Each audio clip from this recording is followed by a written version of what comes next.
नमस्कार दोस्तों, स्वागत है आपके अपने चैनल आईएएस एनालिसिस में। एनसीईआरटी क्लास 6 की हिस्ट्री हम लोग बारी बारी से कंप्लीट कर रहे थे। आज इसी कड़ी में नेक्स्ट टॉपिक हम लोग देखने का प्रयास करेंगे। चैप्टर नंबर 3 के अंतर्गत आरंभिक नगर। इस आरंभिक नगर की शुरुआत अगर देखा जाए तो भारत की सबसे प्राचीन सभ्यता से इसका संबंध है, जिस सभ्यता का नाम है सिंधु घाटी सभ्यता। सिंधु घाटी सभ्यता या फिर इसी को हड़प्पा सभ्यता के नाम से जाना जाता है, या फिर इसी को मोहनजोदड़ो सभ्यता के नाम से जाना जाता है। आगे हम लोग जानेंगे कि ऐसे तीन तीन नाम इसका क्यों पड़ा, लेकिन इसको जानने से पहले, समझने से पहले थोड़ा सा आप पीछे के टॉपिक को देखने का प्रयास कीजिए कि आखिर भारत में पहली बार अगर नगर बस रहा है तो इन नगरों के बसने का कारण क्या है। क्या ये नगर अचानक बस रहा है?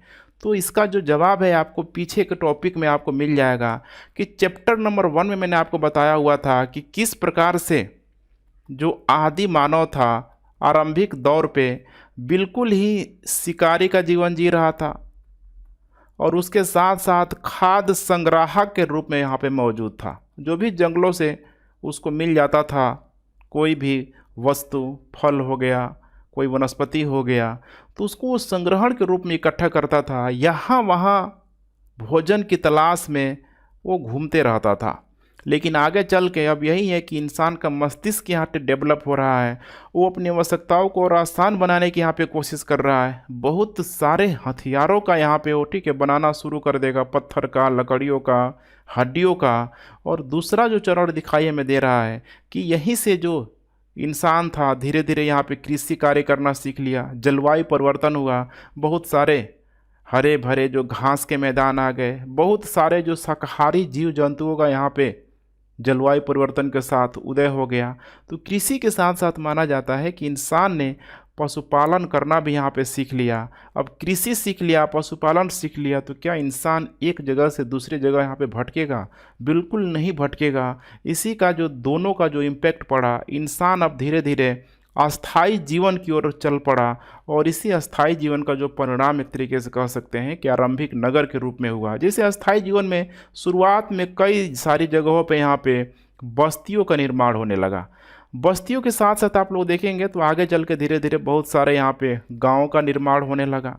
अब समझ पा रहे हैं बस्तियों और गांव में यहाँ पे क्या हो रहा है? सिंपल आप सोचने का प्रयास कीजिए कि बड़े मात्रा में यहाँ पे कृषि हो चल रहा है, पशुपालन चल रहा है। भोजन को लेकर इनको कोई समस्या नहीं थी। जो पहले प्राइमरी इनका जो समस्या का जो कारण था भोजन, वो यहाँ पे वो समस्या ही खत्म हो गई। बड़े मात्रा में कृषि पशुपालन चल रहा है।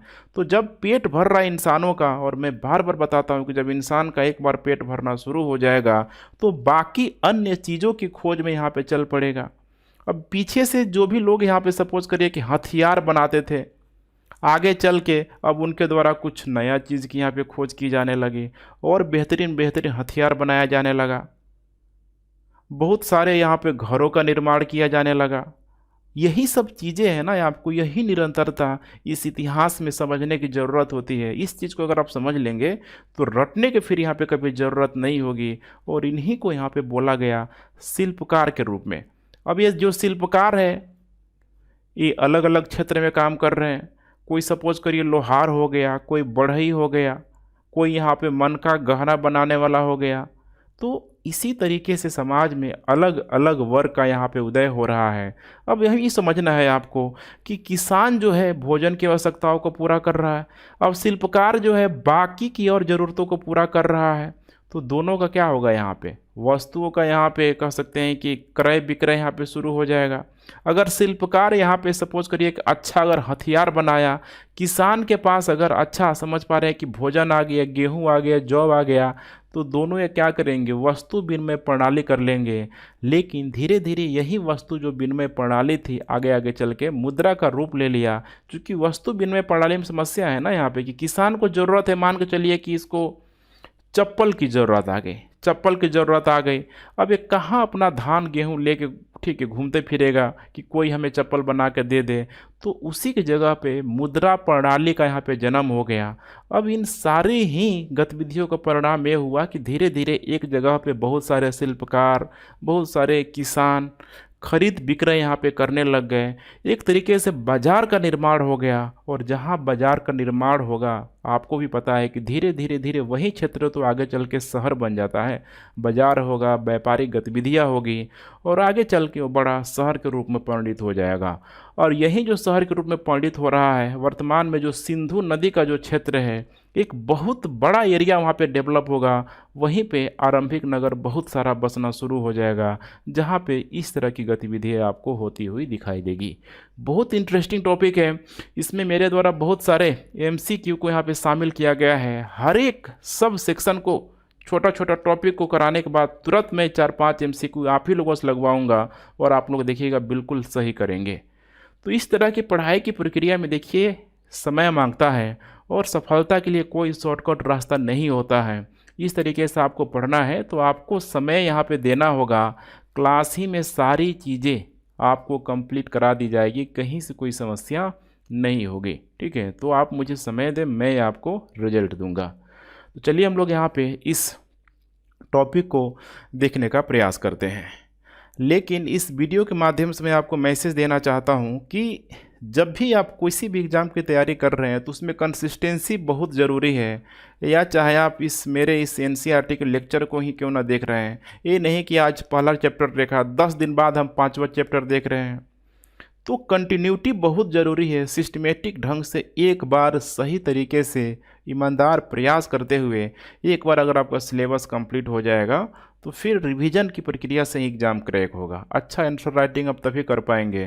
तो ज़रूरी है इस कंसिस्टेंसी को, मेहनत, रेगुलरिटी बनाए रखें अपने मेहनत के माध्यम से।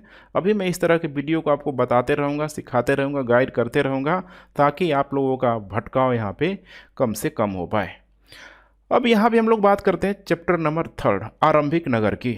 बड़ी खूबसूरत से एनसीईआरटी देखें तो शुरुआती तौर पे कहानी के माध्यम से कुछ न कुछ बताने की कोशिश करता है। पुराने भवनों का संरक्षण हेडिंग, इसमें 2 बच्चे हैं यहाँ पे गली में खेल रहे हैं और बगल में ही यहाँ पे पुराना जर्जर मकान है। पुराना जर्जर मकान को देखते हुए इन बच्चों के द्वारा उसको भूतहा हवेली के रूप में बोला जाता है। अब इन बच्चों को लग रहा है कि कब वो हवेली गिर जाए ताकि हमारा खेलने का जगह यहाँ पे बड़ा हो जाए, क्रिकेट वगैरह अच्छा से चौके छक्के हम लोग मार पाएंगे। तभी वहीं से गुजरते हुए कुछ महिलाएं बातें कर रही आपस में कि कितना खूबसूरत घर है, इसके दीवारों पे, लकड़ियों पे इतनी शानदार तरीके से नक्काशी की गई है, इसका संरक्षण बहुत ज़रूरी है। मैं कल ही मंत्री जी को लेटर लिखूंगी कि हमारे यहाँ बहुत ही पुराना घर है, इसका संरक्षण किया जाए, मरम्मत किया जाए ताकि आने वाली पीढ़ियाँ इसको देख के याद करती रहे। अब यही दोनों बच्चों के मन में सवाल आ रहा है कि आखिर ये ज़रूरी क्यों है, आखिर इसका संरक्षण करना ज़रूरी है। पुराना घर है, गिर जाएगा, ख़त्म हो जाएगा, खेलने की जगह हमारा बड़ा हो जाएगा। लेकिन अब ये सोच रहे नहीं है, कुछ तो बात है यहाँ पे। इन पुराने खंडहरों से इंसानों का इतना अगर लगाव है, हमारे ही पेरेंट्स का अगर इतना लगाव है, तो आखिर इसके पीछे कारण क्या है यहाँ पे। अब यही चीज़ है आपको समझना है इस हड़प्पा काल के संदर्भ में कि हड़प्पा काल के अभी जितने भी पुराने भवनों हैं देखेंगे, यूनेस्को वगैरह का साइट जो है, ठीक है, यूएनओ में ही देखेंगे यहाँ पे, ठीक है, उसी के द्वारा संचालित किया जाता है। अब आगे सब आपको जानने के लिए मिलेगा, ठीक है। तो यूनेस्को हेरिटेज में यहाँ पे बहुत सारे जो हड़प्पा काल के जो साइट है सबको यहाँ पे शामिल किया गया है। क्यों? ताकि इसका बेहतरीन तरीके से संरक्षित किया जा सके, संरक्षण किया जा सके। अगर ये अभी तक संरक्षण नहीं हुआ होता तो आज इस टॉपिक को हम लोग पढ़ नहीं रहे होते। हड़प्पा काल वो भी इतिहास ही बन गया होता और उस इतिहास की खबर आज तक हमें नहीं हुई होती। तो थोड़ा सा हम लोग चलिए आइए देखने का प्रयास करते हैं। हड़प्पा की कहानी बहुत ही इंटरेस्टिंग कहानी है और मैप को लेके आपको लोड नहीं लेना है। अभी शुरुआती तौर पे मैं जगहों को दिखाने के लिए मैप का प्रयोग करता हूँ। जब मैपिंग सीरीज कराऊंगा तो एक एक कंट्री को लेके मैं आप लोगों को मैपिंग कराऊंगा, टेढ़ा मेढ़ा खींच के मैं आपको समझाऊंगा किस तरीके से मैप बनाइए। तो इसके लिए आपको टेंशन नहीं लेना है। तो ये देख रहे हैं, ये वाला जो क्षेत्र है ईस्ट, ये हो जाएगा जस्ट वेस्ट, ऊपर हो जाएगा नॉर्थ, नीचे हो जाएगा साउथ। अब ये सिंधु घाटी की जो क्षेत्र है यही है, यहाँ पे देख पा रहे हैं। ये जो बड़ा जो एरिया आपको दिखाई देगा लगभग इधर कश्मीर से लेके पाकिस्तान का बड़ा जो भाग है, इधर भारत तक का जो गुजरात राजस्थान का क्षेत्र दिखाई देगा, यहीं पे बड़ी मात्रा में आपको दिखाई देगा सिंधु घाटी सभ्यता।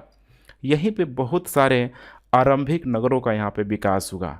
अब थोड़ा सा एक वीडियो के माध्यम से आप लोग देखने का प्रयास कीजिए कि कितना खूबसूरत ये जो नज़ारा है आज वर्तमान में, ठीक है, इसको संरक्षित करके इसी तरीके से इसको यहाँ पे मेंटेन किया गया है।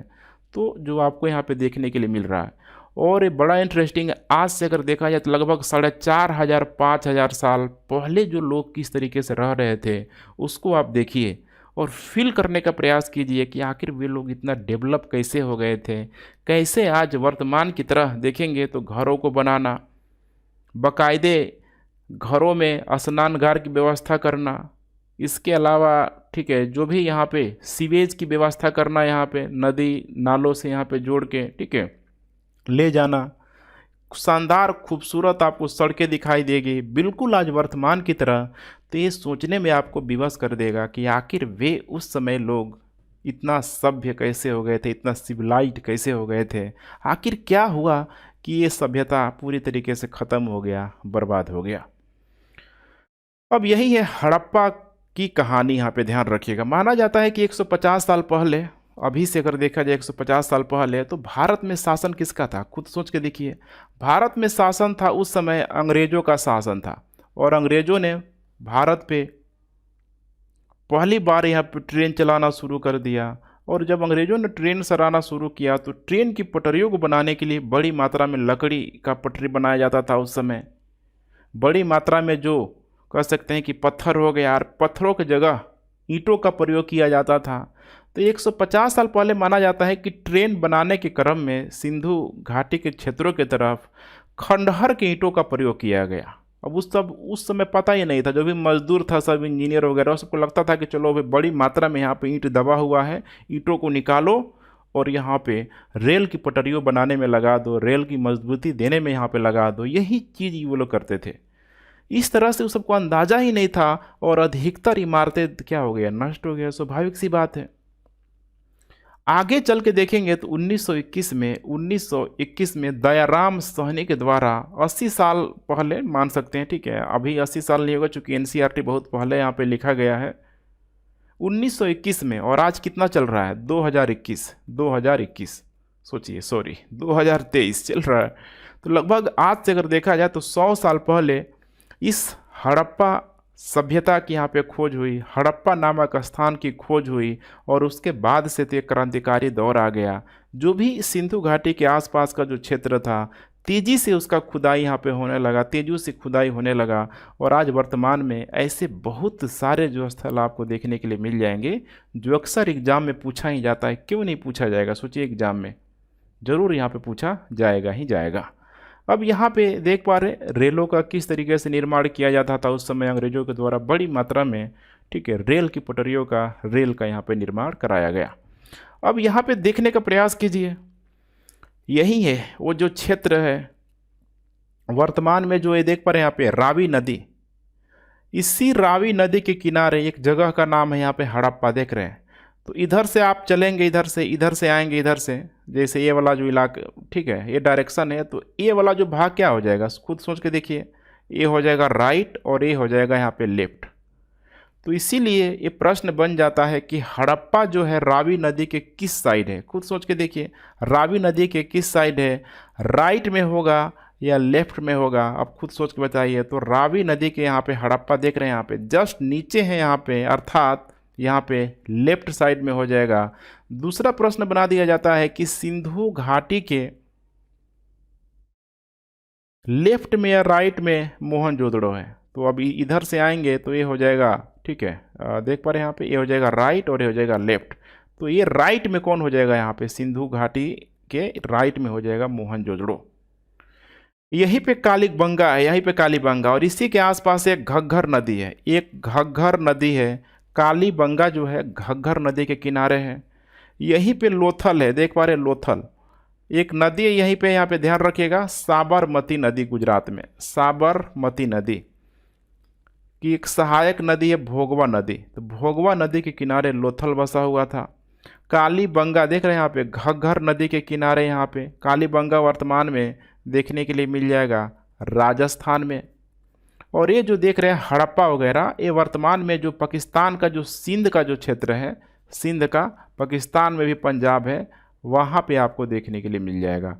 बाकी सब जितना भी है मोहनजोदड़ो, चनहुदड़ो, चंदुड़ो के अलावा यहाँ पे गमेरी वाला, ये सारा का सारा जो क्षेत्र है वर्तमान में पाकिस्तान में है। यहाँ पे सुतकांगो है, ऐसे बहुत सारे क्षेत्र इधर देखेंगे भरा हुआ है जो कि हड़प्पा काल के आसपास का ये सब यहाँ पे शहरीकृत क्षेत्र हुआ करता था। अब मैंने आपको बताया हुआ था कि नाम हड़प्पा काल क्यों, सिंधु घाटी सभ्यता क्यों। तो देखिए सबसे पहले यहाँ पे मैंने बताया था कि 1921 में 1921 ईस्वी में यहाँ पे जिस जगह की खोज की गई थी उसका नाम है यहाँ पे हड़प्पा। हड़प्पा जो कि यहाँ पे बिल्कुल ही रावी नदी के तट पे स्थित है। इसीलिए आगे चल के आसपास का जितना भी जगह खोदा गया सबको यहाँ पे हड़प्पा के नाम से यहाँ पे जाना गया। लेकिन आगे चल के चूँकि बड़ी मात्रा में देखा गया यहाँ पे, तो सिंधु घाटी के आसपास देख रहे हैं ना, ये सिंधु नदी के आसपास कहीं बड़ी मात्रा में क्षेत्र निकलने लगा। जैसे कि 1922 में राखाल दास बनर्जी के द्वारा मोहनजोदड़ो की खोज कर ली गई। मोहनजोदड़ो की यहाँ पे खोज कर ली गई। तो यहाँ पे एक चीज़ यहाँ पे दिखाई दे रहा है कि बड़ी मात्रा में सिंधु घाटी के आसपास बड़े क्षेत्र मिल रहे हैं, तो इसीलिए आगे चल के इसका नाम क्या हो गया, सिंधु घाटी सभ्यता हो गया। लेकिन इन सारे ही जगहों पे जब देखा गया तो मोहनजोदड़ो बहुत ही शानदार यहाँ पे डेवलपमेंट हुआ था। अभी मैं आपको फोटो भी दिखाऊंगा, ठीक है। तो इसीलिए आगे चल के इसको मोहनजोदड़ो सभ्यता के नाम से भी जाना गया, ठीक है। तो इन सारी ही चीज़ों का आप लोग जरूर नोट करते चले। अब आइए हम लोग यहाँ पे कुछ प्रश्नों को सॉल्व करने का प्रयास करते हैं। शुरू में ही मैं आपको अटैक दे रहा हूँ, ठीक है। भारतीय उपमहाद्वीप में कई आरंभिक नगर खोजे गए, सबसे पहले खोजा गया नगर निम्नलिखित में से कौन सा था। बहुत आसान सा प्रश्न है। अभी मैंने बताया था हड़प्पा की यहाँ पे खोज सबसे पहले हुई थी 1921 में दयाराम साहनी के द्वारा की गई थी। और मोहनजोदड़ो की खोज हुई थी 1922 में राखाल दास बनर्जी के द्वारा। ये सब नाम अभी से आप सुनते रहेंगे तो फिर आप जिंदगी में कभी भूलेंगे नहीं। आगे चल के फिर ये सारा नाम आपको पढ़ना ही है। एक बार हड़प्पा पूरा स्थल निम्नलिखित में से किस स्थान पर स्थित है। तो वर्तमान में मैंने बताया था अभी जो पाकिस्तान में जो, ठीक है, जो सिंध का जो क्षेत्र है वहीं पे एक वहाँ पे मिल जाएगा आपको देखने के लिए पंजाब। तो पंजाब के पाकिस्तान में वर्तमान में स्थित है हड़प्पा पूरा स्थल। नेक्स्ट है निम्नलिखित में से किन स्थानों पर हड़प्पा नगर प्राप्त हुआ है। अब हड़प्पा नगर मैंने बताया था अभी कि हड़प्पा के आसपास जितना भी नगर प्राप्त हुआ, चाहे वो भारत में चाहे वो पाकिस्तान में, सबका सब वो हड़प्पा नगर ही था। जैसे हम लोग सिंध की बात कर ले, गुजरात देख पा रहे हैं भारत में, राजस्थान भारत में, हरियाणा भारत में, इसके अलावा पंजाब भारत में। तो सब जो स्थल यहाँ पे जितना मिला हुआ है देखेंगे तो सब ये हड़प्पा काल का ही स्थल है। इसीलिए सबका सब करेक्ट स्टेटमेंट होगा 1, 2, 3, 4 और 5, ठीक है, सब यहाँ पे करेक्ट है। हड़प्पा सभ्यता का एक महत्वपूर्ण नगर धौलावीरा जिस राज्य में स्थित है वह निम्नलिखित में से कौन सा है। तो मैंने अभी दिखाया था आपको धौलावीरा कहाँ था, जस्ट लोथल के जस्ट इधर, ठीक है, ऊपर लोथल के आसपास। तो ये मिल जाएगा देखने के लिए आपको गुजरात में, ध्यान रखिएगा गुजरात में। नेक्स्ट, हड़प्पा का लोथल नगर निम्नलिखित में से किस राज्य में स्थित है। तो ये भी था गुजरात में ही में स्थित था। यहाँ पे मैंने बताया था भी आपको साबरमती नदी के किनारे, उसी की एक सहायक नदी है भोगवा नदी, ठीक है, तो उसी के किनारे बसा हुआ था। तो गुजरात हो जाएगा। नेक्स्ट, सूची 1 को सूची 2 से यहाँ पे सम्मिलित कीजिए। यहाँ पे नदियों को दे दिया है। हड़प्पा किस नदी के किनारे था, अभी मैंने बताया था आपको रावी नदी के किनारे। मोहनजोदड़ो किस नदी के किनारे था, सिंधु नदी के किनारे। और कालीबंगा घग्घर लोथल हो जाएगा भोगवा नदी के किनारे। इसका करेक्ट हो जाएगा ए, ठीक है। 1, 2, 3 और 4 सबका सब यहाँ पे करेक्ट स्टेटमेंट है। अब यहाँ पे देखा जाए तो इन नगरों की क्या विशेषताएं थी, आखिर क्या था इतना खास। तो थोड़ा सा इस मैप को देखने का प्रयास कीजिए। एक्चुअली ये मैप नहीं है, पूरा हड़प्पा काल के एक एक चीज़ों को इसमें यहाँ पे दर्शाया गया है। यहाँ पे देख पा रहे हैं इसकी विशेषताएं क्या थी। थोड़ा सा मैं जूम करता हूँ। यहाँ पे देख पा रहे एंट्री गेट है, यहाँ पे मेन द्वार है, यहाँ पे देख पा रहे हैं यहाँ पे मेन द्वार है। और यहाँ पे ध्यान से देखेंगे तो ये बहुत एक ऊंचे वाले जगह पे दिखाई देगा। वेरी ऊंचा वाला जगह किस साइड में है, तो पश्चिम में है, देख पा रहे हैं। ये हो जाएगा वेस्ट, ये हो जाएगा ईस्ट, ये हो जाएगा नॉर्थ, ये हो जाएगा साउथ, ठीक है। तो जो एंट्री जो इसका था यहाँ पे बिल्कुल मेन गेट नंबर 1 यहाँ पे देख रहे हैं, यहाँ से एंट्री गेट था इसका। नंबर 2 में देखेंगे यहाँ पे तो मेन स्ट्रीट हुआ करती थी, रोड, ये सड़कें जो होता है ना यहाँ पे सारे क्षेत्रों को जोड़ना। नंबर 3 में देखेंगे तो यहाँ पे होता था कैटल बेजर होता था, ठीक है, जहाँ पे पशुओं वगैरह को रखा जाता था, हो सकता था ठीक है कि काटा वगैरह जाता होगा, कैटल बेजर पशुओं को, बहुत सारे पशुओं को इकट्ठा रखा जाता था। चौथे नंबर पे यहाँ पे देख रहे हैं यहाँ पे मार्केट यहाँ पे लगता था, बीचों बीच यहाँ पे बड़ी मात्रा में बाजार लगता था। 5वें नंबर पे देख रहे हैं यहाँ पे अनाज का यहाँ पे भंडार हुआ करता था, बहुत बड़ा विशाल नगरा है आपको देखने के लिए मिल जाएगा। 6ठे नंबर पे देख रहे हैं इधर तो ठीक है, बहुत इधर जो जंगल का जो क्षेत्र है यहाँ पे ये सब दिखाई देगा। 7वें नंबर पे यहाँ पे देखेंगे, देखिए यहाँ पे 7वां नंबर किधर गया, तो 7वें नंबर पे आपको इधर दिखाई देगा इंट्री गेट आपको दिखाई देगा, ठीक है, यहाँ पे है इंट्री, देख पा रहे हैं यहाँ पे। 8वें नंबर पे यहाँ पे दिखाई देगा एरिना, ये है यहाँ पे अखाड़ा हुआ करता था, लोग अखाड़ा वगैरह ठीक है करते थे। 9 नंबर पे हो जाएगा यहाँ पे अपर सिटी गेट, ऊपर जाने का जो स्थान है यहाँ पे देख रहे हैं, ऊपर जाने का जो एक गेट है यहाँ पे हुआ करता था। 10वें नंबर पे यहाँ पे हो जाएगा, ठीक है, 10वां नंबर पे यहाँ पे देख पा रहे हैं यहाँ पे जहाँ पे शासक रहता था। 11वें नंबर में हो जाएगा यहाँ पे ग्रेट बाथ, ध्यान रखिएगा ग्रेट बाथ, अर्थात इसी को बोला जाता है विशाल स्नानागार। देखेंगे अभी सब देखेंगे, बस थोड़ा सा पेशेंस रखिए।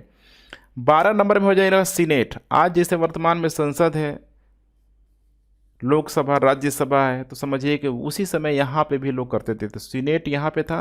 और 13 नंबर में यहाँ पे हो जाएगा इधर, ठीक है, 13 नंबर देखिए इधर रिवर गेट, जस्ट ये सिंधु नदी के देख रहे हैं यहाँ पे, सिंधु नदी, इधर से सिंधु नदी आ रहा है यहाँ पे, ठीक है, तो ये हो जाएगा आ रही है, तो इधर लेफ्ट राइट और ये हो जाएगा यहाँ पे लेफ्ट, ठीक है, तो राइट में आपको देखने के लिए मिल जाएगी।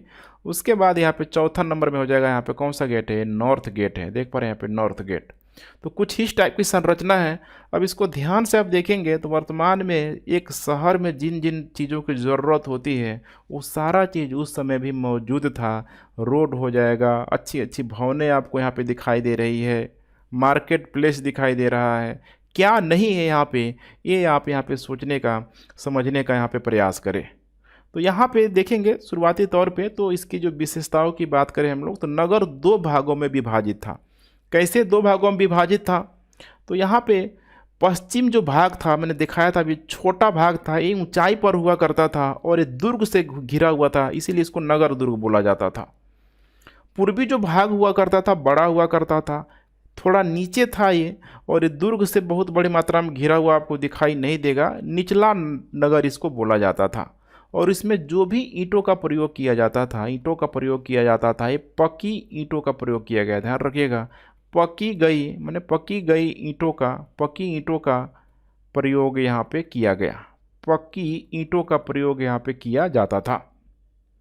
अब खुद सोच के देखिए, पश्चिम भाग जो छोटा है, आपको नहीं लग रहा है कि वीआईपी एरिया होगा, जो अमीर लोग रहते होंगे, शासक वर्ग के लोग, जो व्यापारी वगैरह होंगे, सब यहाँ पे रहते थे।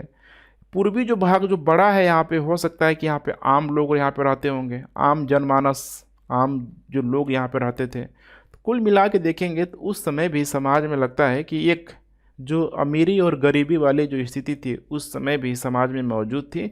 चूँकि नगरों की विशेषता में बता रहा है, उनकी घरों की बनावट देख के हमको पता लग जा रहा है कि कोई न कोई अमीर होगा, कोई न कोई यहाँ पे गरीब जरूर होगा। अब यहाँ पे बाजार लग रहा है, सोचिए बाजार में अब कोई व्यक्ति जा रहा है वहाँ पे धान खरीदने, गेहूँ खरीदने जा रहा है, हथियार खरीदने जा रहा है, तो बाजार इसी तरीके से लगता है ना, बाजार लोग करने जा रहा है। इसका मतलब कि बाजार में जो जो सामग्री होता है बेचने के लिए, खरीदने के लिए, उन सारे ही सामग्रियों का उस समय तक बड़ी मात्रा में उदय हो चुका था।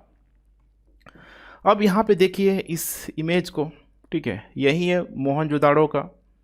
यहाँ पे देख पा रहे हैं कितनी खूबसूरती से दीवारों की जो चुनाई की गई है, ये जो दीवारों की जो चुनाई की गई है, एक यहाँ पे लेबर है, ठीक है, पुरातत्वविद इसको समझ सकते हैं, पुरातत्वविद बड़ी ही ध्यानपूर्वक एक एक ईंटों की सफाई कर रहा है। अभी तक देख पा रहे हैं यहाँ पे लास्ट से लगभग ये 4500 5000 साल पहले बना हुआ था और अभी भी इसी रूप में मौजूद है। आज का घर देखिए 50-100 साल बाद अंबुजा सीमेंट की जुड़ाई होती है, उसके बाद भी यहाँ पे टूट जाता है। तो इसी से आप अंदाज़ा लगा सकते हैं कि वो लोग कितना ज़बरदस्त टेक्नोलॉजी का प्रयोग किया। सब यहाँ पे देख पा रहे हैं कैसे इतनी शानदार तरीके से इन दीवारों की जो ये लोग चिनाई करता था, जोड़ता था, ये सब चीज़ हमें दिखाई दे ही रही है। अब इस समय का जो मोहनजोदड़ो का एक बहुत ही शानदार जो जगह है, यहाँ का विशाल स्नानागार देख पा रहे हैं यहाँ पे। ये जो स्नानागार है यहाँ पे बिल्कुल ही एक चौकोर होता था। यहाँ से अंदर जाने के लिए, प्रवेश करने के लिए बाकायदा यहाँ पे सीढ़ियाँ होती थी। चारों तरफ देखेंगे यहाँ पे तो रूम होता था, देख रहे हैं यहाँ पे घर होता था। और आसपास जो कुआं होता था, कुआं भी आसपास ही होता था। इन्हीं कुओं से निकाल के लोग, ठीक है, किसी विशेष अवसर पे इन, ठीक है, जगहों पे पानी भरता था। और हो सकता है कि कुछ अनुष्ठान वगैरह कार्य का होता होगा, भक्ति वगैरह का कार्य होता होगा, तो उस समय, ठीक है, लोग नहाता था। कुछ विशिष्ट लोग स्विमिंग पूल कह सकते हैं इसको, ठीक है, स्विमिंग पूल टाइप का मामला था। तो इस टाइप का जो आपको दिखाई दे रहा है, बहुत ही शानदार तरीके से बाकायदे इसमें चारकोल वगैरह लेप का प्रयोग किया गया था ताकि पानी कहीं अंदर ना घुस जाए। देखते हैं ना आज स्विमिंग पूल में बिल्कुल प्लास्टर उसमें हुआ रहता था, जितना पानी डाल दीजिए रहेगा ही रहेगा। तो उस समय भी ये सारी चीज़ें आपको दिखाई देगा। अब यहाँ पे इसके बारे में जान लीजिए कि स्नानागार, मोहनजोदड़ो से जो स्नानागार प्राप्त हुआ है, बहुत ही यहाँ पे इतिहासकारों के द्वारा इसको यहाँ पे ऊपर की कैटेगरी में रखा जाता है कि उस समय के लोगों के द्वारा इतनी बड़ी स्नानागार कैसे बना लिया गया, क्या सोच था उन लोगों का, ये अपने आप में समझ पा रहे हैं कि आज के इतिहासकारों के द्वारा कह सकते हैं कि एक बहुत ही अविस्मरणीय विषय के रूप में इसको जाना जाता है। ईंट और प्लास्टर का इसका प्रयोग किया गया था, इसको बनाने में ईंट और प्लास्टर का प्रयोग किया गया था। इसी को महान स्नानागार के नाम से भी जाना जाता है, जो मोहनजोदड़ो से मिला हुआ है। प्लास्टर के ऊपर चारकोल का प्रयोग किया गया था ताकि पानी का नीचे रिसाव ना हो जाए। दोनों तरफ से सीढ़ियाँ यहाँ पे बनाया गया था ताकि दोनों तरफ से लोग उस पर, ठीक है, स्नान कर सकें। कुओं से इसमें पानी भरा जाता था, ध्यान रखिएगा, कुओं से पानी भरा जाता था। तो ये था स्नानागार की खूबी, इसी से आप अंदाज़ा लगा सकते हैं। अब यहाँ पे देखने का प्रयास कीजिए, यही है मोहनजोदड़ो, ठीक है। इसी मोहनजोदड़ो से, ये देख पा रहे हैं ना सिंधु नदी के किनारे, इसी मोहनजोदड़ो से क्या मिला हमको, एक विशाल स्नानागार मिला, स्नानागार। उसी तरीके से देखेंगे यहाँ पे लोथल हो गया, धौलावीरा हो गया।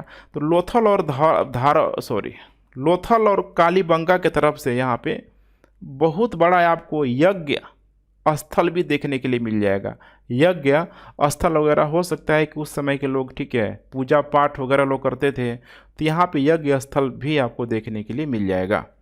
हड़प्पा में भी, ये जो हड़प्पा जो जगह यहाँ पे देख पा रहे हैं, यहाँ पे भी अन्नगार आपको देखने के लिए मिल जाएगा। अन्नगार, स्नानागार भी आपको देखने के लिए मिल जाएगा। लेकिन स्नानागार इतना बड़ा नहीं है जितना ये वाला है, मोहनजोदड़ो वाला बहुत बड़ा है। जगह जगह देखेंगे यहाँ पे भी, तो मोहनजोदड़ो में भी यहाँ पे अन्नागार होता था। अन्नागार समझ रहे हैं ना आप लोग, अन्नागार का मतलब होता है कि, ठीक है, अन्नों को जमा करने के लिए, भंडारण करने के लिए एक बड़ा कोई आकृति बना दिया जाए जिसमें बड़ी मात्रा में उसका, ठीक है, जो भी अन्न वगैरह है, गेहूँ है, चावल है, उसका यहाँ पे, ठीक है, स्टोर किया जा सके। तो कुछ इस टाइप का मामला था। अब यहाँ पे नेक्स्ट देख लीजिए, भवन, नाले और सड़कें। किस प्रकार के वे भवन बनाते थे, उनका नाला कैसा होता था, सड़कों की संरचना क्या थी, सब जानेंगे हम लोग। तो यहाँ पे नंबर 1 बात करें हम लोग भवनों की, तो भवनों को आप ध्यान से देखिए। बहुत सारा जो भवन है आपको, ठीक है, 1 मंजिला भी दिखाई देगा, 2 मंजिला भी दिखाई देगा। जैसे ये वाला भवन साफ सब दिखाई दे रहा है आपको, ये 2 मंजिल देख रहा है, पहला मंजिल, दूसरा मंजिल। वैसे ही यहाँ पे बहुत सारा जो भवन है आपको, ठीक है, 1 मंजिल से लेके 2 मंजिल तक सब आपको यहाँ पे दिखाई देगा ही देगा। 1 या 2 मंजिल का था। आंगन के चारों ओर ये लोग कमरा बनाता था, जैसे कि कुल मिला के वर्गाकार आयताकार होता था। बीच में यहाँ पे आंगन रख लिया, और किनारे किनारे होता था ना पुराने ज़माने में, इसी टाइप का तो घर होता था। इस टाइप का यहाँ पे चारों ओर यहाँ पे कमरा यहाँ पे बना दिया जाता था। अधिकांश घरों में अलग अलग स्नानागार हैं, अर्थात यहाँ पे नहाने वगैरह के लिए, ठीक है, बाकायदा कह सकते हैं कि बाथरूम यहाँ पे बन जाता था महिला वगैरह को नहाने के लिए, ठीक है, नहाने के लिए यहाँ पे स्नानागार का। कुछ घरों में कुएं का भी यहाँ पे प्रयोग किया गया। जो भी अमीर वगैरह जो लोग होते थे, अपने घरों में ही यहाँ पे कुआं लोग खुदवा देते थे ताकि पानी आसानी से यहाँ पे निकाल सके। तो क्या दिख रहा है आपको, बिल्कुल आज वर्तमान में भले हम लोग टंकी में नल का प्रयोग कर रहे हैं, टंकी के पानी का प्रयोग कर रहे हैं, लेकिन वो सारा चीज़ आज जैसे हम लोग वर्तमान अपने घरों के अंदर कर रहे हैं, सोचिए आज से 4000 5000 साल पहले वे लोग उस समय भी अपने घरों में प्रयोग करते थे। तो कितना एक नया चीज़ है, खुद आप सोचने का प्रयास कीजिए कि आखिर जो भारत का जो इतिहास है कितना गौरवान्वित करने वाला इतिहास है। देख पा रहे हैं यहाँ पे। अब हम लोग बात करते हैं यहाँ पे नालियों की। तो ये है यहाँ पे देख पा रहे हैं नाला। अब सपोज करिए ये वाला जो घर का एरिया चूंकि टूट फूट गया है, तो यहाँ पे बाकायदा एक ठीक है मेन नाला होता था। देख पा रहे हैं गली मोहल्ला का जो नाला होता था, ये जो नाला था आगे जाके ठीक है मेन नाले से जुट जाता था। जैसे आज होता है ना गली मोहल्ला में कोई नाला है। अब ये घर का जो पानी है देख पा रहे कितनी कुशलता से साफ साफ अभी तक ढलान दिख रहा है यहाँ पे। देखिए ध्यान से, इतना ये लोग शानदार तरीके से लोग ढलान बनाया हुआ था ताकि यहाँ से कोई पानी यूज हो तो तेज़ी से ये पानी ठीक है इस ढलान के माध्यम से आके इस नाला में मिल जाए। और ये जो भी नालिया होता था ये लोगों को स्वास्थ्य वगैरह का बड़ा ध्यान रखता था, मच्छर वगैरह पनपे उनपे नहीं, ठीक है। तो इन नालियों के लोग क्या करता था, कवर कर देता था, ढक देता था। और सिर्फ यही नहीं, जितना भी आपको नालियाँ दिखाई देगी यहाँ पे ठीक है सब आपको ढका हुआ मिलेगा। क्योंकि वर्तमान में भी सब टूट फूट गया है तो बहुत सारे जगहों पे मिला है ढकी हुई नालियाँ। तो यहाँ पे देख पा रहे हैं यहाँ पे कैसे यहाँ पे नालियों का जाल है। यहाँ पे पतली पतली जो नालियाँ हैं यहाँ पे, घरों की नालियाँ, गली की नालियाँ, और ये सारा मिल जाता था मेन नाले से जो कि सड़कों के किनारे यहाँ पे हुआ करता था। और बीच में देखिए यहाँ पे कितना नायाब तरीका है। यहाँ पे बीच में यहाँ पे एक होल दिखाई दे रहा है आपको। कहीं हो सकता है कि साफ़ सफाई करने के लिए, वो आज जैसे होता है ना सीवेज, देख पा रहे हैं यहाँ पे कई गंदगी वगैरह आया फंसा, तो यहाँ से हम लोग आसानी से इसकी क्या कर सकते हैं, साफ सफाई भी कर सकते हैं।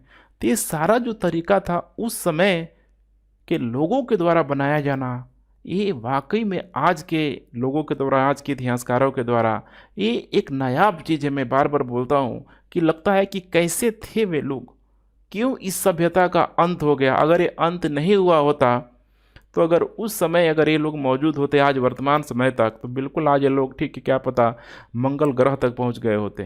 तो इस चीज़ को समझने की यहाँ पे क्या है ज़रूरत है, बिल्कुल ठीक है। तो थोड़ा सा इसको समझिए और सोचने का प्रयास कीजिए, ठीक है। जब तक आप क्रिएचर नहीं बनेंगे, थोड़ा सोचने वाला प्राणी नहीं बनेंगे, तब तक इन चीज़ों को आप अच्छे तरीके से फील नहीं कर पाएंगे। अब नेक्स्ट देखिए यहाँ पे नाले के, ठीक है, सीधी लाइन में नालों को बनाया जाता था। हल्की ढलान होती थी, जैसे मैंने आपको दिखाया, ढकी हुई हुआ करती थी। घरों की नालियों को सड़कों की नालियों से यहाँ पे जोड़ दिया जाता था। और मेन होल में यहाँ पे ध्यान रखिएगा, ठीक है, सफाई किया जा सके, बीच बीच में मेन होल बनाया जाता था। सब मैंने अभी आपको इमेज में दिखा दिया था। सड़क एकदम होता था चौड़ी सड़क, जैसे कि मेन जो सड़क होता था बहुत चौड़ा होता था इनका, ठीक है। और चौड़ी जो सड़क था कोई यहाँ पे गली वगैरह से जाकर जुड़ जाता था। सपोज करिए यहाँ घर है यहाँ पे, तो घर का जो द्वार था यहाँ पे मेन गली में नहीं खुलता था, घर के पीछे खुलता था। ये इनकी एक सबसे बड़ी खासियत थी। माना जाता है कि हो सकता है कि ठीक है उस समय बैलगाड़ी वगैरह चल रहा था, बच्चे वगैरह हो सकता है कि पहिए के नीचे आ जाए, तो वे लोग क्या करते थे, अपना घर का जो मेन जो दरवाज़ा था वे गली के पीछे रखते थे। जो मेन जो द्वार होता था, मतलब समझ रहे हैं ना, गली का जो मेन जो रोड है ये इस साइड नहीं रखते थे बल्कि पीछे रखते थे। तो ये है सड़क, योजनाबद्ध तरीके से सड़कों को बनाया गया था, बिल्कुल समकोण पर काटती सड़क, कहीं कोई ट्रैफिक की समस्या नहीं, कुछ इस टाइप का आपको दिखाई देगा, ठीक है। सड़कों का पूरा पूरा जाल इस तरीके से दिखाई देगा। सड़कों के किनारे यहाँ पे नाला बना दिया जाता था ताकि पानी जो ड्रेनेज सिस्टम है सही तरीके से फंक्शन कर सके, कोई समस्या यहाँ पे ना हो।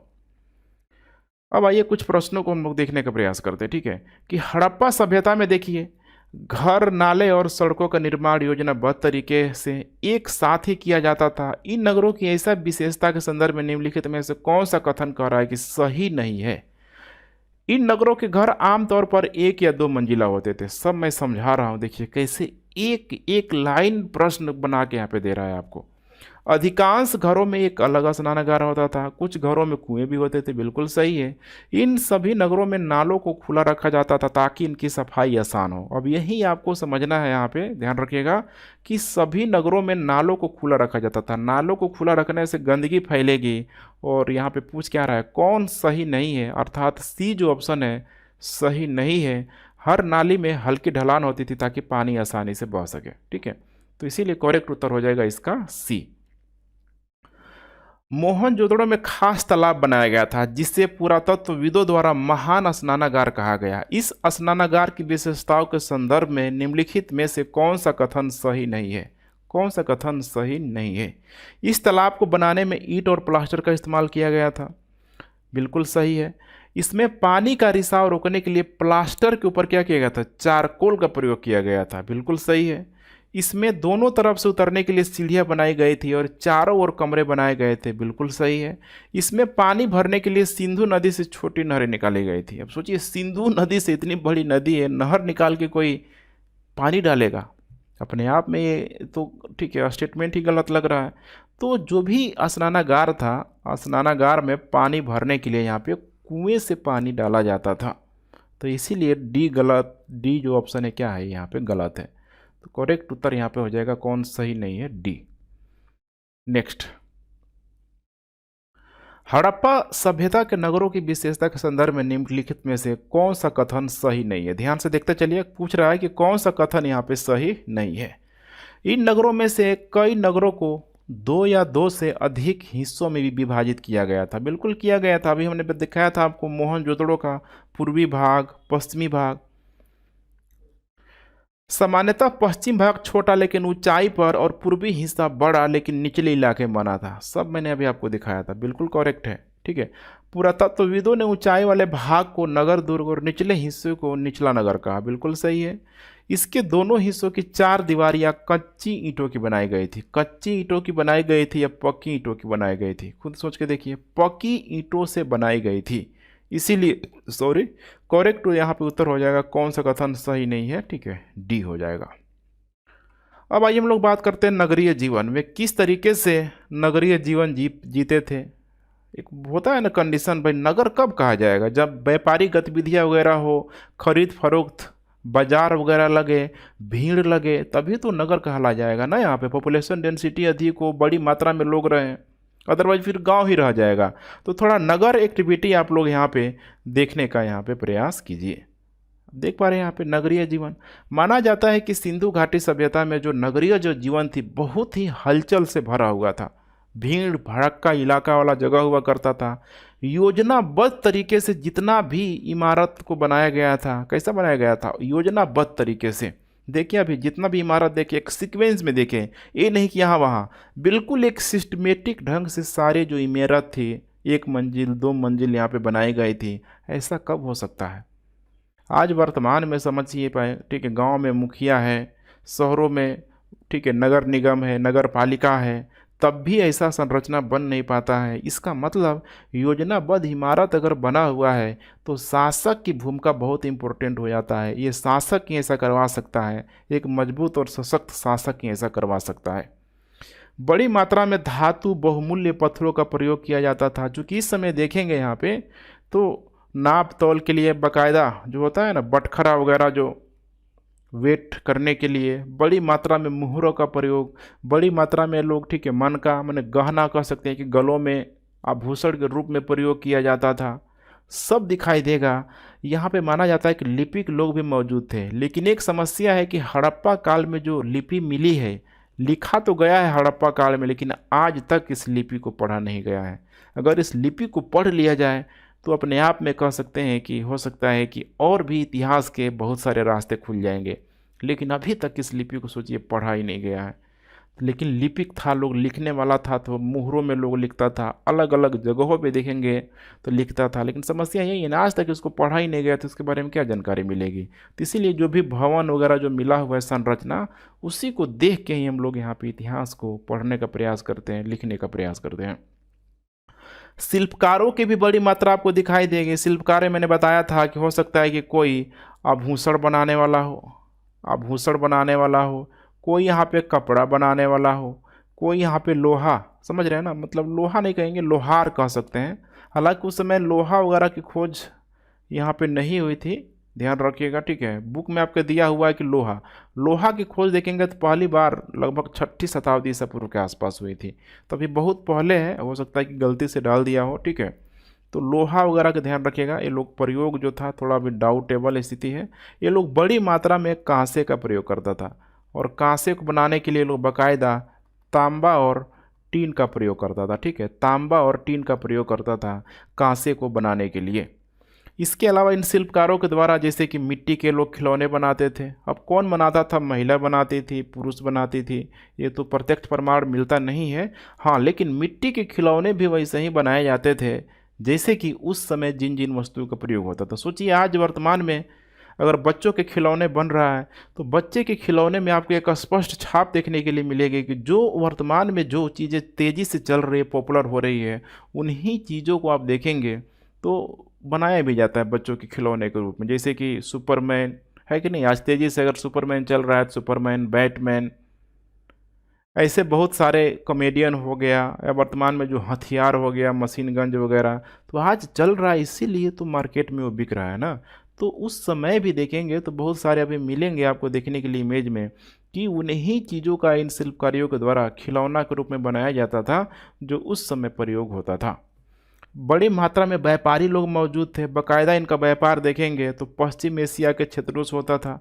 पश्चिम एशिया में जैसे कि ईरान हो गया, इसके अलावा अफ्रीका के क्षेत्रों में मिस्र, जिसको इजिप्ट बोला जाता है, उन लोगों से लोग व्यापार करता था, समुद्री व्यापार होता था।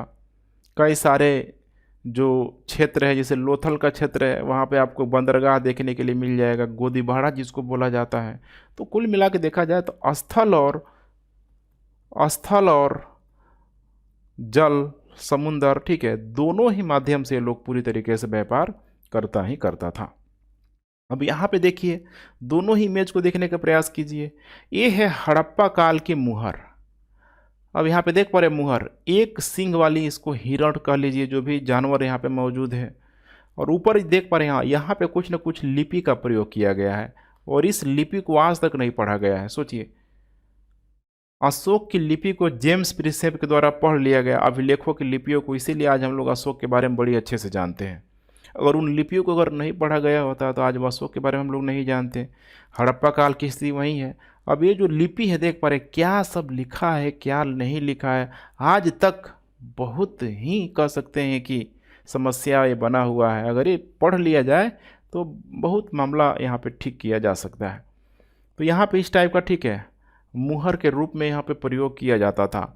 और ये बच्चों के खिलौना आप देख रहे हैं, कई प्रकार के यहाँ पे लग रहा है कि पशुओं की आकृति आपको दिखाई देगी, पशुओं की आकृति जो कि शिल्पकारों के द्वारा बनाया जाता था यहाँ पे बच्चों के खिलौने के रूप में। अब बात करते हैं हम लोग यहाँ पे नगर और नए शिल्प के रूप में।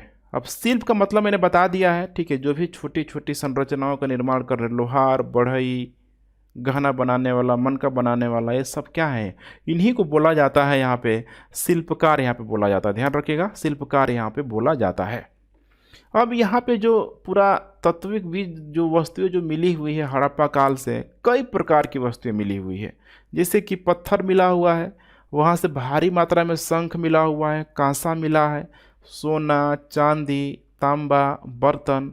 अब इन सारे ही चीज़ों को आप देखने का प्रयास कीजिए और खुद सोचिए कि क्या अगर ये वस्तुएं किसी एक जगह पे मिल रहा है, एक जगह पे मिल रहा है, तो क्या एक ही जगह पे ये सारी वस्तुएं क्या पाया जाता होगा?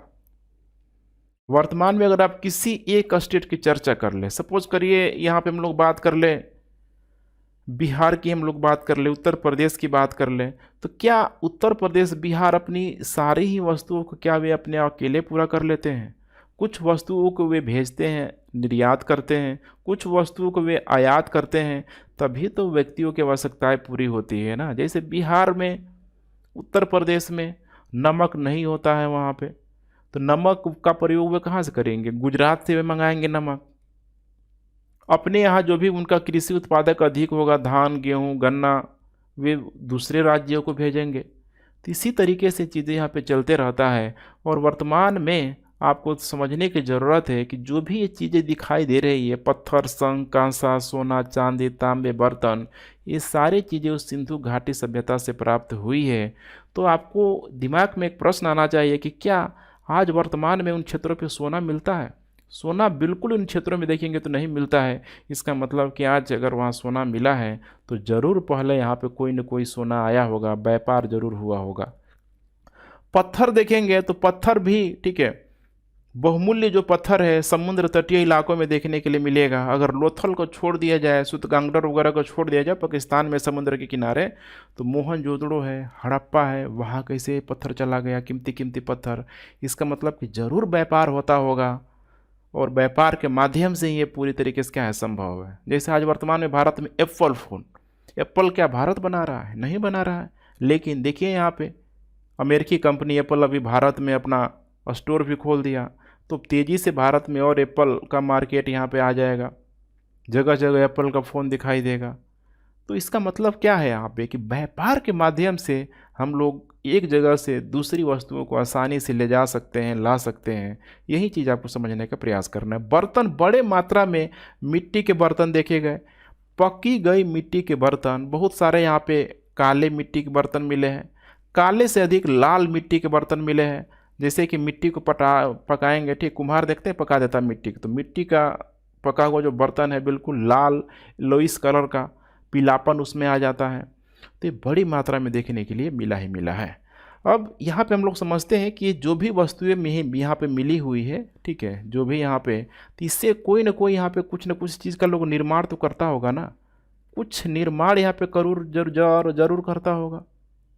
जैसे यहाँ पे तांबा मिला तो हो सकता है कि कोई हथियार बनाता होगा, सोना मिला तो हो सकता है कि कोई गहना वगैरह बनाता होगा, पत्थर मिला तो हो सकता है कि कोई हथियार या फिर बहुमूल्य जो गहना वगैरह होता है पत्थरों का बनता है उसका लोग बनाता होगा। तो ऐसे ही आपको समझना है, ऑटोमेटिक आप रटने की प्रक्रिया से बाहर निकल जाएंगे। जैसे देख पा रहे हैं यहाँ पे चर्ट पत्थर, ये है यहाँ पे माप तौल प्रणाली के लिए। माप तौल प्रणाली के लिए यहाँ पे छोटा छोटा ये जो दिखाई दे रहा है आपको, इसी से आज जैसे होता है किलो, 1 किलो, 200 ग्राम, 250 ग्राम, तो वैसे ही यहाँ पे माप तौल प्रणाली के लिए चीज़ दिखाई देगा। कार्निलियन का पत्थर देखने के लिए मिल जाएगा मनका बनाने के लिए, मनका बनाने के लिए। यही जो मनका है आभूषण के रूप में आपको समझना है, आभूषण के रूप में समझना है इन मनकों को, और बड़ी मात्रा में भी मिला हुआ है। देख पा रहे हैं यहाँ पे बाकायदा गले में लगाने के लिए हार है, कान में पहनने के लिए, सब ये दिखाई दे रहा है। हड़प्पा काल के लोग पहनते थे। धारदार फलक है यहाँ पे, इतना ये तेज है इसकी फलक देख पा रहे हैं यहाँ पे कि किसी के अंदर घुस जाए। इसी तरीके से हो सकता है कि वे लोग जानवरों का शिकार करने के लिए करते होंगे इस टाइप का। ये बड़ा नायाब चीज़ मिला हुआ है मोहनजोदड़ो से, कढ़ाईदार वस्त्र। मोहनजोदड़ो को मैंने दिखाया हुआ था लगभग यहाँ पे, और मोहनजोदड़ो के पास ही जो क्षेत्र था मैंने बताया था मेहरगढ़, वहाँ से कपास का, ठीक है, माना जाता है कि प्रोडक्शन होता था। तो मोहनजोदड़ो में कपास का साक्ष्य मिला है, ध्यान रखिएगा, कपास का साक्ष्य मिला है। और ये कपास इसीलिए बच गया है कि एक चांदी के बर्तन में थोड़ा चिपका हुआ मिला हुआ है, और अदरवाइज मिट्टी में तो कपास खत्म ही हो जाएगा, ठीक है, जो सूती कपड़ा रह पाएगा, मिट्टी में दबेगा, ख़त्म हो जाएगा। लेकिन वो चांदी के बर्तन में चिपका हुआ था, जिसके वजह से आज पुरातत्वविदों के द्वारा पता लगा लिया गया कि नहीं, वे लोग कपड़ा का भी लोग प्रयोग करता था। सोचिए, तो कढ़ाईदार वस्त्र यहाँ पे देख पा रहे हैं, यहाँ पे कढ़ाईदार वस्त्र मोहनजोदड़ो से सूती वस्त्र के रूप मिला हुआ है। यहाँ पे इतनी शानदार तरीके से देख पा रहे हैं, यहाँ पे दाढ़ी निकला हुआ, ये सब उस समय की जो मूर्ति यहाँ बनाई गई है, जो भी यहाँ पे वस्तुएं बनाई गई है, क्या कोई बिना वेल ट्रेन आदमी बना सकता है? जो भी बनाया गया होगा विशेषज्ञों के द्वारा ही यहाँ पे बनाया गया होगा। इसी में देखेंगे तो एक फेयंस नामक चीज़ का भी बहुत बड़ी मात्रा में प्रयोग होता था। फेयंस, ध्यान रखिएगा। तो पत्थर और जो शंख है ये तो आसानी से प्राकृतिक तौर पे पाए जाते थे समुद्र के किनारे वगैरह, लेकिन फेयंस को कृत्रिम रूप से तैयार किया जाता था। इसको बालू या स्फटिक पत्थरों के चूर्ण को, ठीक है, ध्यान रखिएगा, पत्थरों के चूर्ण को गोद में मिलाकर उनसे वस्तुएं बनाई जाती थी। उनके बाद उन वस्तुओं को एक चिकनी परत चढ़ाई जाती थी। इस चिकनी परत के रंग प्रायः नीले या हल्के समुद्र रंग से, माने हम समुद्र हरे होते थे। और इसी फेयंस की वजह से यहाँ पे मन का चूड़िया, बाले, छोटे बर्तन बनाए जाते थे, खूब चमकीला होता था। तो ये है यहाँ पे फेयंस, ध्यान रखिएगा, फेयंस का प्रयोग पूछा जा सकता है। अब जो भी आप देख पा रहे हैं यहाँ पे, जो भी चीज़ यहाँ पे बनाया जा रहा है, किसके द्वारा? विशेषज्ञों के द्वारा यहाँ पे बनाया जा रहा है। कितनी इसमें कुशलता की इसमें ज़रूरत होगी। कोई अगर आभूषण बना रहा है, खुद आप सोच के देखिए, कोई आभूषण बना रहा है तो कोई न कोई शिल्पी यहाँ पे आभूषण बना रहा होगा, नहीं होगा रहा। अब थोड़े है कि जो शिल्पी होगा आभूषण भी बना रहा होगा, कृषि भी कर रहा होगा। किसान इधर क्या कर रहा है? कृषि कर रहा है। किसान कृषि कर रहा है। अब इसके पास अनाज हुआ, इसके पास क्या हुआ, इसके पास गहना हो गया, गहना हो गया। तो दोनों एक दूसरे को देंगे कि नहीं देंगे? इसको ज़रूरत है अनाज की, इसको ज़रूरत है गहना की, तो दोनों क्या करेंगे? वस्तुओं से अदला बदली करेंगे। आगे चल के जब दिक्कत होने लगा तो इसी वस्तु विनिमय प्रणाली को किस में बदल दिया गया? मुद्रा विनिमय प्रणाली, जिसे आज हम लोग करते हैं ना, 200, 500, 1000, 2000। ये क्या है? मुद्रा विनिमय प्रणाली है। अर्थात अगर ये पैसा रहे हमारे पास, ये रुपया अगर हमारे पास रहे, तो भारत के किसी भी हिस्से में जाकर हम लोग कोई भी वस्तु खरीद सकते हैं। अब सपोज आपके पास धान है, अगर आपको धान लेके जाएंगे कि नहीं, हम जा रहे हैं शोरूम में, जा रहे हैं धान लेके, हमको वहाँ पे ठीक है फ़ोन लेना है, तो क्या ऐसा संभव हो पाएगा? फिर तो दिक्कत हो जाएगा मामला। तो इसीलिए मुद्रा विनिमय प्रणाली को लाया गया, वस्तु विनिमय प्रणाली से बचने के लिए। अब यही चीज़ आपको दिखाई दे रहा है, विशेषज्ञों द्वारा निर्माण किया जा रहा है। इसका मतलब कि समाज में बहुत सारे लोग मौजूद हैं। कुछ लोग चिकित्सक भी होंगे, कुछ लोग घरों बनाने वाले इंजीनियर भी होंगे, आर्किटेक्ट भी होंगे, लुहार भी होंगे, गहना बनाने वाले भी होंगे।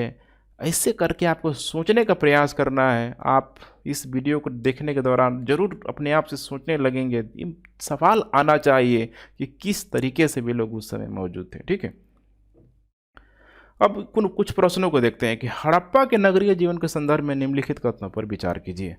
नगरों में शासक वर्ग नगर की खास इमारतें बनाने की योजना करता था। बिल्कुल सही है। अगर ये शासक वर्ग नहीं बनवाता तो इतने सिस्टमेटिक ढंग से सारी इमारत एक रूपरेखा में आपको दिखाई नहीं देती। लिपिक और शिल्पकार भी नगरों में रहते थे। बिल्कुल सही है, ये जो लिपिक है, शिल्पकार है, नगरों में रहते थे। शासक व नगरवासियों द्वारा व्यापार भी किया जाता था। शासक भी करता था, फायदे तो उसका भी चाहिए। नगरवासी भी करते थे, आज भी होता है कि नहीं होता है? तो करेक्ट उत्तर हो जाएगा यहाँ पे डी, 1, 2 और 3।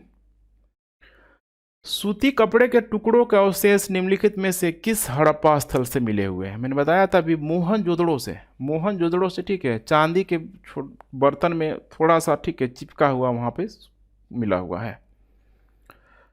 नेक्स्ट यहाँ पे, हड़प्पा में मिट्टी के बर्तनों पर सामान्यतः किस रंग का उपयोग हुआ था? अभी मैंने बताया था बड़ी मात्रा में लाल रंग का प्रयोग किया गया था, लाल रंग का प्रयोग किया गया था। अब देखिए इस प्रश्न को ध्यान से समझिए। हड़प्पा के नगरों में सूती कटाई का काम होता था। बिल्कुल सही है, कपड़ा बनता था। मेहरगढ़ में कपास की खेती होती थी। अब सोचिए कि क्या जब मेहरगढ़ था तो हड़प्पा काल का समय आया हुआ था? हड़प्पा काल का समय मोहनजोदड़ो से है और मेहरगढ़ और भी पुराना हो जाएगा, जहाँ पे आरंभिक कह सकते हैं कि कृषि वगैरह का जो साक्ष्य मिलता है। तो इसीलिए दोनों ही स्टेटमेंट सही है, लेकिन कारण जो है कथन का सही स्पष्टीकरण नहीं कर रहा है। अगर यहाँ पे मोहनजोदड़ो होता तो यह स्टेटमेंट सही हो जाता। ठीक है, मैंने कारण कथन का सही व्याख्या करता। तो इसीलिए करेक्ट उत्तर हो जाएगा यहाँ पे बी। ए और आर दोनों सही है, लेकिन आर ए का सही स्पष्टीकरण नहीं है। हड़प्पा काल में प्रयोग किए जाने वाला फेयंस, अभी देखिए आया था ना, फेयंस के संदर्भ में निम्नलिखित कथनों पर विचार कीजिए। इस काल में फेयंस से मन के, चूड़ियाँ, बाले और छोटे बर्तन बनाए जाते थे। बिल्कुल सही है। इस काल में प्रयोग होने वाले पत्थर और शंख जहाँ प्राकृतिक रूप से पाए जाते थे, वही फेयंस को कृत्रिम रूप से तैयार किया जाता था। बिल्कुल ठीक है, लेप लगा के उसको ठीक है तब तैयार किया जाता था, गोंद मिला के तब जाके वो फेयंस बनता था। तो दोनों ही करेक्ट स्टेटमेंट है, 1 और 2। हड़प्पीय नगरीय शिल्प के संदर्भ में निम्नलिखित कथनों पर विचार कीजिए। सोने और चांदी से गहने और बर्तन बनाए जाते थे। बिल्कुल सही है। तांबे और कांसे से केवल औजार और हथियार बनाए जाते थे। अब केवल जहां लग जाए आपको सावधान रहना है। उस समय लोहे का मैंने बताया था विकास नहीं हुआ था, तो तांबे और कांसे से हथियार भी बनाया जाता था, गहना भी बनाया जाता था। होता है ना, आज थोड़े कि सबको ही आज सोने का ही गहना पहनेगा। जो गरीब लोग हैं चांदी का पहनेंगे, बच्चे को पहनाने के लिए पीतल वगैरह का जो सस्ती धातु है, तो उस समय भी यहाँ पे बनाया जाता था। केवल लग गया, गलत हो गया। मुहरे बनाने के लिए पत्थरों का प्रयोग किया जाता था। बिल्कुल सही है। तो करेक्ट उत्तर हो जाएगा 1 और 3, 1 और 3। ठीक है, नेक्स्ट, निम्नलिखित में से किस हड़प्पीय स्थल से एक कढ़ाईदार वस्त्र पहने एक महत्वपूर्ण व्यक्ति की पत्थर से बनी मूर्ति प्राप्त हुई है? कहाँ से मिला हुआ था? एक जो व्यक्ति की जो मूर्ति हुई थी, प्राप्त हुई थी, सूती वस्त्र पहने हुआ था, कितना शानदार उसका दाढ़ी वड़ी, इतना शानदार तरीके से उसको बनाया गया था, ठीक है। वो मिला हुआ कहाँ से? मोहनजोदड़ो से, मोहनजोदड़ो से। हड़प्पा के हड़प्पा से प्राप्त बाट और मानकों के संदर्भ में निम्नलिखित कथनों पर विचार कीजिए। बाट को बनाने के लिए सामान्यतः चूना पत्थर का प्रयोग किया गया था। बिल्कुल गलत है ये। चूना पत्थर नहीं है ना यहाँ पे, चूना पत्थर नहीं, सिर्फ पत्थर का प्रयोग किया गया था। चूना पत्थर तो टूट जाएगा, ठीक है। तो उस समय पत्थरों का प्रयोग किया गया, बाद में धीरे धीरे चूना पत्थर का प्रयोग किया जाने लगा। मनकों के निर्माण में कार्निलियर पत्थरों का प्रयोग हुआ है, तो ये ध्यान रखिएगा, कार्निलियल पंखों का, ठीक है, प्रयोग मनका बनाने में। और एक था यहाँ पे, ठीक है, काट पत्थर, ठीक है, बटखरा बनाने में, ठीक है। तो करेक्ट उत्तर यहाँ पे हो जाएगा केवल और केवल, यहाँ पे क्या हो जाएगा? सही है, ठीक है। तो केवल एक नहीं होगा, केवल दो होगा ना यहाँ पे, एक तो स्टेटमेंट यहाँ पे गलत है यहाँ पे। चलिए, अब यहाँ पे इतनी सारी वस्तुएं हैं, तो मैंने बताया था कि कहीं ना कहीं से ये लोग तो लाता होता होगा, तभी तो बनाता होगा। तो कच्चे माल की खोज में ध्यान रखिएगा, कच्चे माल की खोज में ये लोग कच्चे माल किस तरीके से खोजता था। कच्चा माल का मतलब क्या है? कच्चा माल वैसा पदार्थ है जिसके माध्यम से हम लोग इसको रूप परिवर्तित करके दूसरा वस्तु बना सकते हैं। जैसे कि वर्तमान में आप चिप्स खाते हैं, चिप्स को खाते हैं तो क्या है, उसका प्राइमरी सोर्स आलू है। वहाँ पे आलू को फ्राई करके फिर चिप्स जो पैकेट होता है उसमें डाल दिया जाता है। तो चिप्स क्या हो गया यहाँ पे? सेकेंडरी वस्तु हो गया, प्राइमरी वस्तु आलू था। टमाटर की चटनी खाते हैं, टमाटर प्राइमरी वस्तु है, चटनी बन गया तो सेकेंडरी वस्तु हो गया। तो ऐसे करके आपको समझना है। जैसे लोहा का जो चूड़ मिलता है, अब उस लोहे को पूरी तरीके से गला के बना के एक आकृति दे के उसके विभिन्न प्रकार की वस्तुएं बनाई जा सकती हैं। हथियार, बंदूक, क्या नहीं बनाया जा सकता है। तो वही सब चीज़ होता है कच्चा माल। माना जाता है यहाँ पे कि उस समय बड़ी मात्रा में किसान थे, पशुपालक लोग मौजूद थे। तो किसान और पशुपालकों के द्वारा बाकी जो शिल्पियों का पेट भरा जाता था, जो भी उस समय मान के चलिए शिल्पकार थे, इंजीनियर, डॉक्टर सब थे, उनका पेट भरा जाता था और वे लोग इनको ध्यान में रख के अपना काम करते थे। तो ये जो देख रहे हैं ना, सहयोग की जो भावना है उस समय भी मौजूद थी, आज भी मौजूद है। तांबा से जैसे लोग क्या करता था, तो यहाँ पर तांबा जो एक लोग लाता था राजस्थान से। वर्तमान में राजस्थान का जो खेतड़ी का क्षेत्र है तांबा के लिए बहुत प्रसिद्ध है। इसके अलावा पश्चिम एशिया से जो ओमान का जो क्षेत्र है, ओमान की जो खाड़ी है, वहाँ से लोग तांबा लाता था।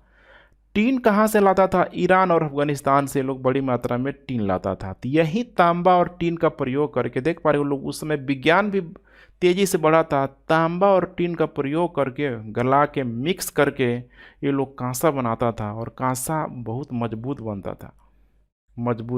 तांबा और टीन से बहुत मजबूत, ठीक है। तांबा भी बहुत मजबूत नहीं होगा, टीन भी बहुत मजबूत नहीं होगा, लेकिन दोनों को मिला दिया जाता था एक निश्चित अनुपात में, तो फिर एक मजबूत धातु के रूप में कांस्य बनाया जाता था। बहुमूल्य पत्थर ये लोग कहाँ से लाता था? गुजरात से, ठीक है। जो लोथल का जो क्षेत्र है, खंभात की खाड़ी, वहाँ से। ईरान से लाता था, जो भी समुद्र तटीय इलाका है। अफगानिस्तान से लाता था ये लोग। और सोना कहाँ से आता था? भारत में सोना के जो खाने हैं कर्नाटक में है। यहाँ पे बहुत मूवी चला, KGF, ठीक है, KGF, कोलार गोल्ड, ठीक है। तो आपको समझना है यहाँ पे KGF, ठीक है। तो सोना कहाँ से आता था? लोग कर्नाटक से ये लोग लाता था। तो क्या लाता था तो वैसे ही लाता होगा। सब एक जगह से दूसरे जगह ला रहा है, सब एक दूसरे से क्या है, जुड़ा हुआ है। इसका मतलब एक चीज़ आपको दिखाई दे रहा है, एक चीज़ इस पे कॉमन है, और क्या है यहाँ पे? व्यापार हो रहा है। चलिए, अब यहाँ पे देख पा रहे हैं किस तरीके से लोग व्यापार करता था। तो उस समय देखिए, जो भी लकड़ी का वगैरह हल वगैरह जो था, ठीक है, वो तो सब गल गया होगा। लेकिन जो कुछ यहाँ पे बच्चों का जो खिलौना है, यहाँ पे दब वब कहीं गया है सुरक्षित जगह पे, वो आज हमें देखने के लिए मिलता है।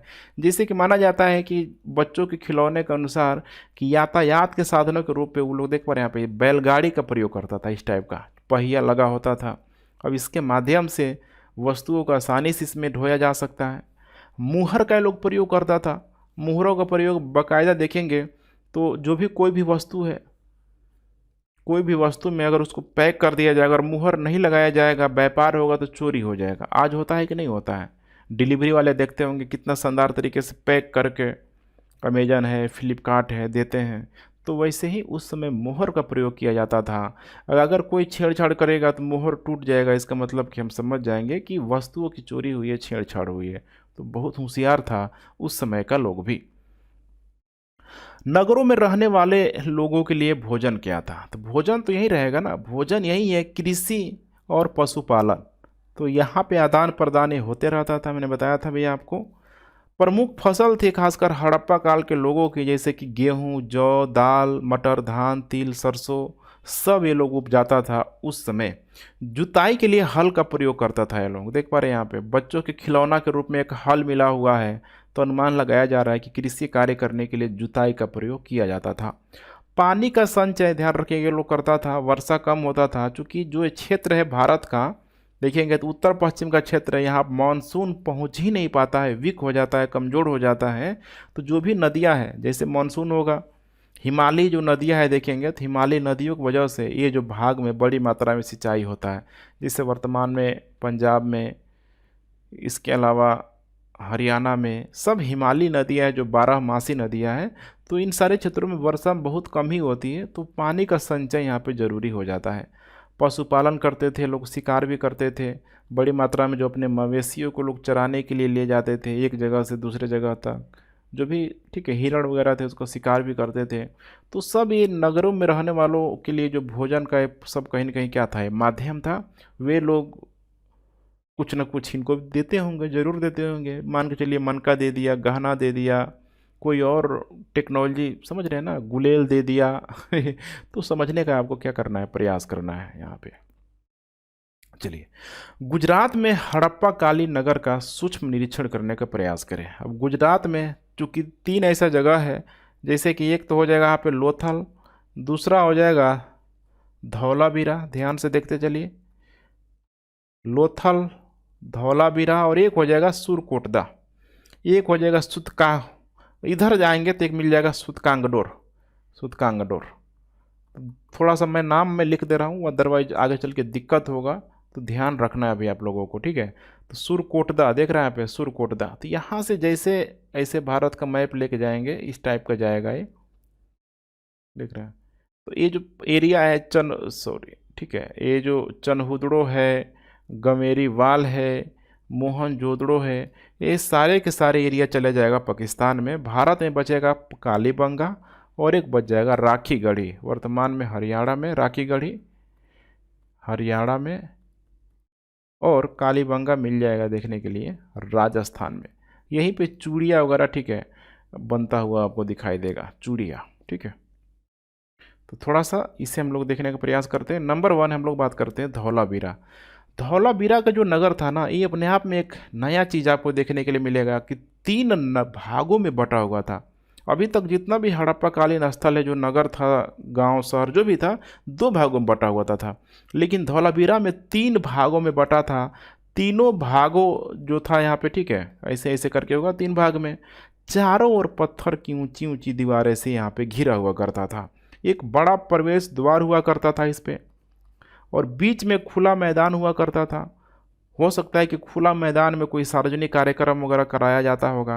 और बड़ी मात्रा में यहाँ पे हड़प्पा लिपि का प्रयोग किया गया, लकड़ियों में बड़ी बड़ी जगहों पे हड़प्पा लिपियों का प्रयोग किया गया। तो खुद सोच के देखिए, हड़प्पा रावी नदी के किनारे, और गुजरात में लोथल नदी साबरमती नदी के किनारे, भोगवा नदी के किनारे अगर ये लोथल मौजूद है तो कुछ ना कुछ तो सामंजस्य होगा। जैसे अमेरिका का फ़ोन भारत में आ गया है, तो कुछ न कुछ संबंध है, यहाँ पे व्यापार हो रहा है। तो उस समय भी इसका मतलब कि हड़प्पा से लोथल का व्यापार होता होगा। इसीलिए हड़प्पा की वस्तुएं लोथल में, लोथल की वस्तुएं हड़प्पा में, और ऐसे सारे जगहों पे आपको देखने के लिए मिल जाएगी। यहाँ पे देख पा रहे हैं ये जो तालाब दिखाई दे रहा है, माना जाता है ये जो तालाब है ठीक है, वर्तमान में ये लोथल का तालाब है, लोथल का तालाब है। अभी भी ये देखने के लिए मिल जाता है। माना जाता है कि ये बिल्कुल ही खंभात खाटी, मतलब खंभात की जो खाड़ी थी, भोगवा नदी के किनारे एक बंदरगाह का ये कार्य करता होगा। ध्यान रखिएगा, बंदरगाह का कार्य करता होगा। और इसी बंदरगाह के माध्यम से ये लोग व्यापार करता होगा। तो यहाँ पे कुछ देखने का प्रयास कीजिए। हड़प्पा सभ्यता की खास निशानी लोथल का ये क्या है, बंदरगाह। आज इसके तालाब के रूप में ये जाना जाता है। तो बहुत सारा माना जाता है कि ठीक है, जो भी कह सकते हैं कि जहाज़ जो होगा, छोटा छोटा जो भी लकड़ी का जहाज़ उस समय होता होगा, नाव जो होता होगा, यहीं पे रुकता होगा, ठहरता होगा और फिर उसके माध्यम से समुद्री मार्गों से व्यापार होता होगा। तो लोथल है, यहीं साबरमती देख पा रहे हैं, भोगवा नदी के किनारे, खंबात की खाड़ी में यहीं से बड़ी मात्रा में कीमती पत्थर पाया गया है। भंडार गृह पाया गया है यहाँ पे भी, अन्नगृह, ठीक है।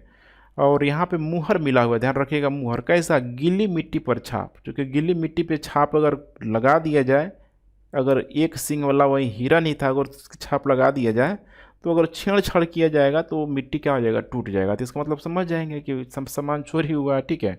बहुत होशियार था लोग। मनके बनाने का कारखाना यहाँ पे मिला हुआ है, ध्यान रखिएगा। लोथल से मनके बनाने का कारखाना, गहना वगैरह जो भी था यहाँ पे बनाया जाता था।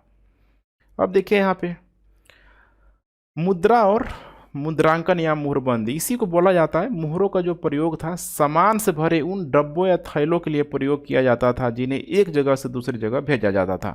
थैले को बंद करने के बाद उनके मुहानों पर गीली मिट्टी पोंत पर उन पर मुहर लगाई जाती थी और मुहर खास होता था, ध्यान रखिएगा, ठीक है।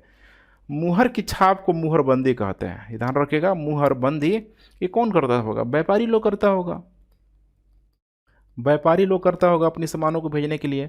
अगर यह छाप टूटी हुई नहीं होती तो यह साबित हो जाता है कि सामान के साथ छेड़छाड़ क्या हुई है, नहीं हुई है। बिल्कुल सिंपल सा। अब सभ्यता के अंत का रहस्य अभी तक देखा आप लोगों ने, ठीक है। हालांकि अभी 6 क्लास के अकॉर्डिंग बहुत सारी बातों को आप लोगों ने जान लिया। आगे चल के जब 12 तक जाते जाते कंप्लीट आपको यहीं पे पूरा का पूरा जो भी चीज़ें हैं, हड़प्पा काल, बाकी जो भी चीज़ें आपको जानने का मौका मिलेगा, सब मैं कंप्लीट करा दूंगा, बिल्कुल निफिक्र रहना है। लेकिन अब वही है ना कि हमेशा आपको एक कॉन्सेप्ट पे ध्यान रखना, इकोनॉमिक्स का कॉन्सेप्ट है कि किसी भी चीज़ का जो एक ग्रोथ है, ठीक है, एक निश्चित समय के लिए, एक निश्चित एक लिमिट तक यहाँ पे हो पाएगा। एक समय तक अगर किसी भी सभ्यता का बहुत अधिक अगर विकास हो जाएगा तो कितना विकास होगा, खुद सोच के देखिए। उसका गिरना, टूटना, खत्म होना तय है। और यही चीज़ हुआ हड़प्पा सभ्यता के साथ। इंसान को देखते हैं, अभी लगेगा कि वो टॉप रिचेस्ट पर्सन है, दुनिया का सबसे अमीर आदमी है। कुछ दिनों के बाद पता चलेगा कि वो अब दुनिया का एक नंबर नहीं रहा, रैंक छीन जाएगा, कोई दूसरा आ जाएगा। तो ये चलाता ही रहता है, चलता ही रहता है। एक गिरेगा दूसरा उठेगा, एक सभ्यता खत्म होगी, दूसरी सभ्यता का क्या होगा, शुरू हो गया, मैंने होगा यहाँ पे। तो ऐसे ही सभ्यता का अंत का जो रहस्य है, लोग माना जाता है बहुत सारे विद्वानों के द्वारा कि अचानक लोग नगर छोड़ के चल गए। अब ये तो अपने आप में हास्यास्पद है, कोई नगर को छोड़ के जाएगा। अभी दिल्ली है, मुंबई है, क्या लोग अचानक छोड़ के बिना किसी कारणवश चल जाएंगे? तो माना जाता है कि नगर छोड़ के लोग चल गए, इसीलिए व्यापार बंद हो गया, मुहर बाट, आयात निर्यात सब यहाँ पे बंद हो गया। तो इसीलिए सिंधु सभ्यता का अंत हो गया।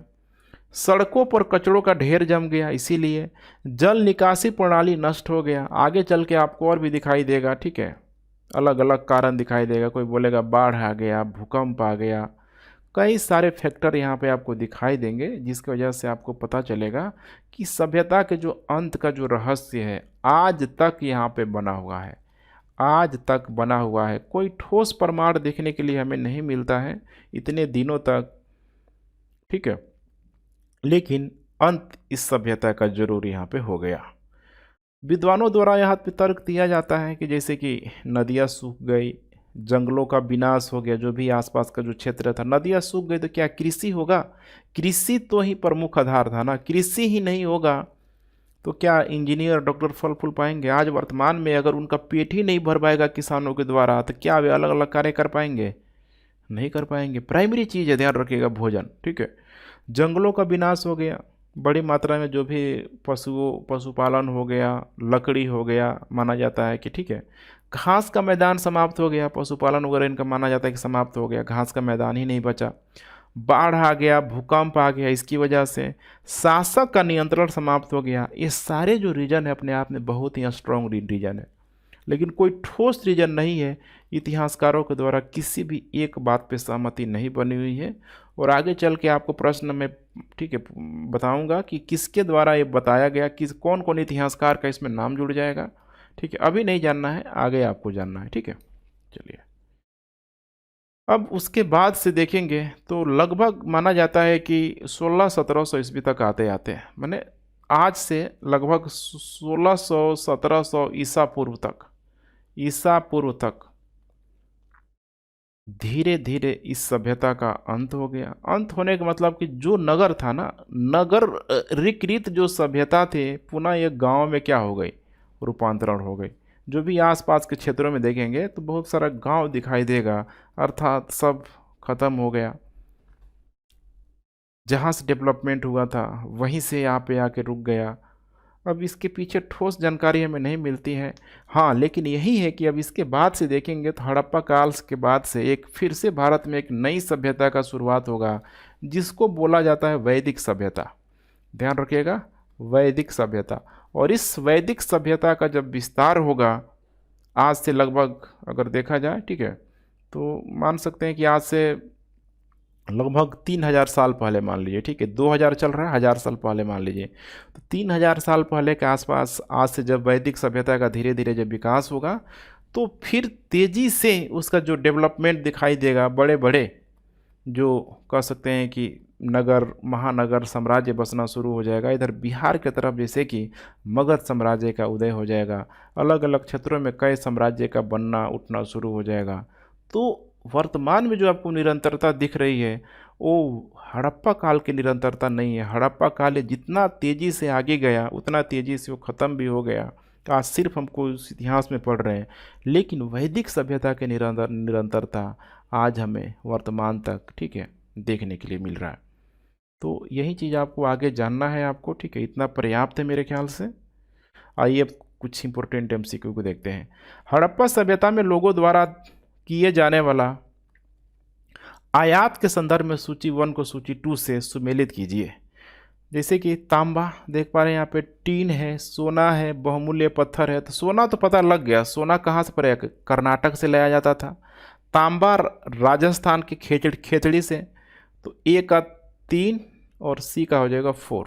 ए का 3 और सी का हो जाएगा 4। देख रहे हैं यहाँ पे, ठीक है। तो मेरे ख्याल से ऑप्शन यहाँ पे तो मिल ही गया। देखिएगा करेक्ट उत्तर यहाँ पे क्या हो जाएगा, ए। बाकी आपको मैचिंग कर लेना है। टीन है, ठीक है, बहुमूल्य पत्थर है, सब हो जाएगा यहाँ पे। नेक्स्ट, हड़प्पा कालीन मुहर और मुहरबंदी के संदर्भ में निम्नलिखित कथनों पर विचार कीजिए। मुहरों का प्रयोग सामान से भरे उन डिब्बों या थैलों को चिन्हित करने के लिए किया जाता था जो एक जगह से दूसरी जगह भेजे जाते थे। बिल्कुल सही है। शासक वर्ग द्वारा प्रचलित मुहरों को बंद करना मुहरबंदी कहलाता था। क्या मुहरबंदी का मतलब ये था, मुंह बंद करना मुहरबंदी था, लेकिन क्या इसमें शासक था? शासक नहीं था, व्यापारी वर्ग के द्वारा किया जाता था। शासक क्यों करवाएगा, देखिए, ठीक है। तो यहाँ पे ध्यान रखिएगा, ठीक है, व्यापारी करता था। तो करेक्ट उत्तर हो जाएगा सिर्फ और सिर्फ यहाँ पे ए। हड़प्पा काल के गांव के संदर्भ में निम्नलिखित कथनों में से कौन सा कथन सही है? लोग नगरों के अलावा गांव में भी रहते थे। बिल्कुल सही है। जैसे आज अगर कोई शहर है तो मतलब थोड़ा कि गांव में लोग नहीं रहते, आज भी लोग रहते हैं। हड़प्पा के लोग गेहूं, जौ, दाल, मटर, धान, तिल, सरसों उगाते थे। सही है। खेतों की जुताई के लिए हल का प्रयोग इस समय की नई बात है। बिल्कुल सही है। सभी हड़प्पा नगरों में सिंचाई के लिए पर्याप्त जल वर्षा से प्राप्त हो जाता था। सिंचाई के लिए जल वर्षा से प्राप्त नहीं होता था, बल्कि जो भी सप्त संध्या वाला प्रदेश था, जो सिंधु नदी का, ठीक है, जो ये जो क्षेत्र था, बहुत सारी इधर सतलज, रावी, चेनाब, झेलम, घग्गर, इन सारी नदियों के द्वारा होता था। चूँकि इधर मानसून क्या हो जाता है, कमज़ोर हो जाता था। तो ध्यान रखिएगा, ठीक है। करेक्ट उत्तर हो जाएगा यहाँ पे डी। हड़प्पा सभ्यता से प्राप्त नगरों के संदर्भ में निम्नलिखित कथनों पर विचार कीजिए। कालीबंगा और लोथल से अग्निकुंड मिला हुआ है। मिला है कि नहीं मिला है, खुद सोच के देखिए। बिल्कुल मिला हुआ है। हड़प्पा, मोहनजोदड़ो और लोथल से बड़े बड़े भंडारगाह मिले हैं, ठीक है, भंडार गृह मिले हैं। बिल्कुल सही है। तो करेक्ट उत्तर हो जाएगा सी। नेक्स्ट, हड़प्पा कालीन नगर 2 भागों में विभक्त था, परंतु इनमें से एक नगर 3 भागों में बटा हुआ था। वह नगर निम्नलिखित में से कौन सा था? उस नगर का नाम था गुजरात में स्थित धौलावीरा। लोथल नगर के संदर्भ में निम्नलिखित कथनों में से कौन सा कथन सही नहीं है? कौन सा कथन सही नहीं है लोथल के लिए? गुजरात में माही नदी के किनारे बसा था, पहला ही स्टेटमेंट गलत है। माही नदी नहीं था बल्कि साबरमती नदी था। साबरमती नदी की जो उप सहायक नदी थी भोगवा नदी।